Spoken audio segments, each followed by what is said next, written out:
and you want to let the people believe it's the truth. Yun ang problema dyan eh. Facts. Then sabi mo, they want you to believe that every young life lost was at the hands of our people's President, Rody Duterte. This is a blatant lie. That is my, pwede na pong sumagot, Your Honor? Yes, go ahead. Sige. Opa. Go ahead. Again, that is my truth. Those are my opinion. And nakabase naman din po yan sa mga available information. Ngayon, makikita po natin na yun nga po, may mga EJK victims nga raw na hindi naman pala. Raw. Yun nga po, sabi, yung raw po, I'm Therefore, referring... you have no right to say it's a massive hoax. Mr. Chairman, with the indulgence of Chairman. Yes, Mr. Ma'am, yung sinasabi mong mga facts ngayon na lumalabas, is it an official document coming from those investigation by government agencies, by Quadcom, or just a mere in the social media accounts? Sir, Your Honor, if I'm not mistaken, nasa newspaper na rin po yan. Sandali po. Sandali. Nasa newspaper. Pero ang tinatanong ko po, anong source ng newspaper? Is it an official document or findings of the Human Rights Commission? Absolutely. Ma'am, Yes, Madam, Your Honor. absolutely not. Because during our hearing, the Quadcom, all those victims, yung mga families na nandun, was confirmed by Human Rights Commission. Okay, Your Honor. In fact, we have all the list.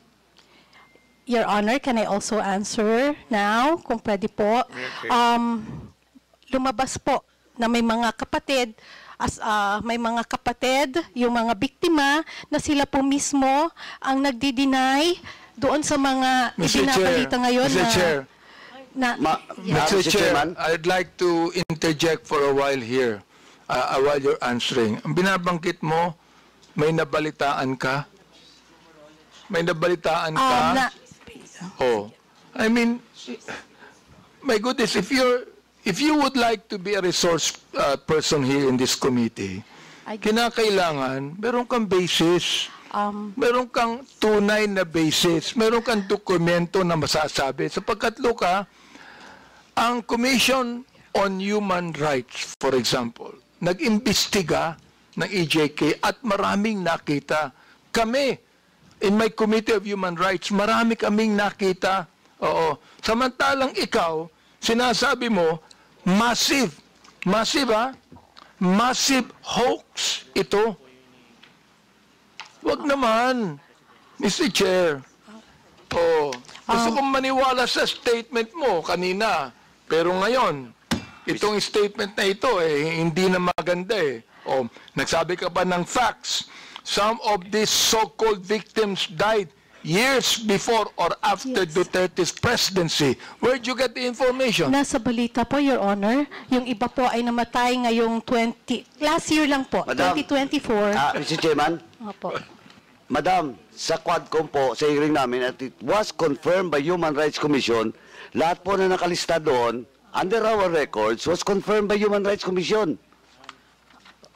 Wala po doon yung prior and after ng Duterte's administration. And, Mr. Chairman, kindly, let me just remind that, sir, is he your counsel? No, sir. From the House of Representatives po siya. From the House? Nagpapapirma po. Sabi ko mamaya na kasi busy pa po tayo. Anyway, madam. Apo. Ma'am. Yes, Wala Your po Honor. Now you're talking about those mga disclaimer ng family. Now, ang tanong ko po, is it documented, under oath? Do you have a document for that? Or just a mere media reports? Alin po, sir, yung tinatanong po ninyong documented or media reports? Sinasabi mo na may mga families of victims na deny, na-refute yung claims. Posted po ng mga ayun nga kamag-anak problema, nila. posted sa social media. Ang sinasabi ko, madam, baseless yan kasi based on our investigation and unless otherwise, you can have a document under oath that indeed a certain family of victims clarified and dispute that data. Okay po, Your Honor, noted po. What Next time. noted? Yeah, noted Anong po noted? noted po na, Tinatanong po kita kung may dokumento ka bang hawak, wala. tulad po ng sagot ko kanina, Hindi, Your sandali, Honor. you answer my question, Mr. Chairman. Yes, I'm trying to answer, Your Honor. Sandali po. Apo. Yes or no? Do you have the document? Under oath? Sir, like I said, Sandali, yes or no? Remember, I am just asking you if you have the document or not under oath. of the family who Yeah. reported? Yeah. None, sir. Oh, none. It's on the, like I said, it's a... So they- none. You don't have. Okay, sir. Next time po, What's kukuha next po muna- time? next time po, bago po tayo magsulat ng mga ganon, kailangan kumuha po muna tayo ng mga dokumento under oath. At hindi tayo basta magbabase sa sinasabi Chair. ng mainstream media. Okay. Mr. Chair, Thank you. let me continue on the Representative statement he Abante. said. Yes. Sinabi niya, facts to nakalagay, facts. Many are completely unrelated to drugs or EJKs. Some of them are still very much alive. You said you do not have any documents on that.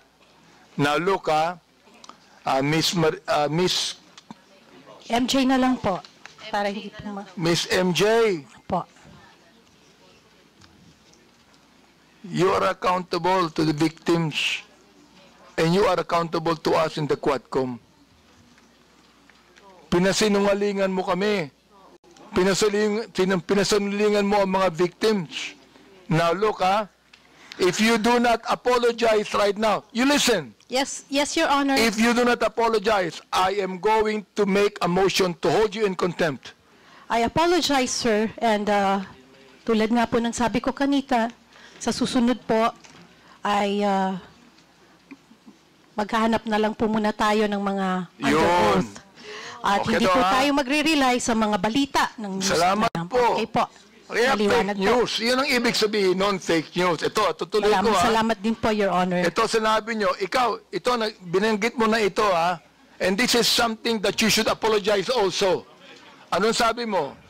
Do not let these criminal forces twist reality to turn a strong, decisive leader into a monster. Now let me ask you, who are these criminal forces? Ms. MJ, please answer. Okay. I have this, kasi tulad ng sabi ko, ito po ay mga reaction at opinion ko lamang. Well, therefore At, you apologize because this is okay not po, true. sir. Okay, sir. I apologize.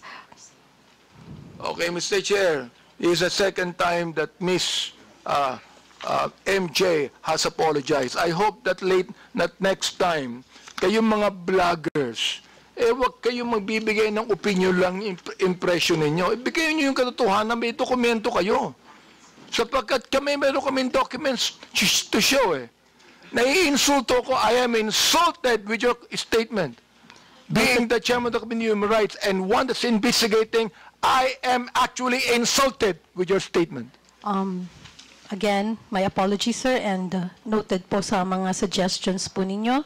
At gusto ko lang din pong sabihin na yung pong post has nothing to do with you. Hindi po, it has nothing to do with, pasensya na po. Well, Mr. Chair, maraming salamat, no? Yung binabanggit mong nothing to do with me, pero yung tinawag mong criminal forces, kasama kami dun ikaw naman, mag-isip naman kayo. Ang hirap nito, Mr. Chair, itong mga vloggers na iba, ito ang mga tanga Tatanga-tanga ang gobyerno. Mag-isip kayo. Hindi lang sumusulat kayo kung anong gusto nyo isulat dyan. You're telling us, yung criminal forces, gusto kong sabihin ngayon, Mr. Chair, publicly, ikaw ang tanga. Okay, Your Honor, pero Mr. Chairman, Mr. Chairman. Representative Ponduano. Mr. Chairman, just a matter of protocol. May I move to strike out the statement of the Chairman Abante Second. addressed to MJ? Second, Ms. MJ. Mr. Chair. Thank you, Mr. Chairman. Any objection? There being none, the uttered words is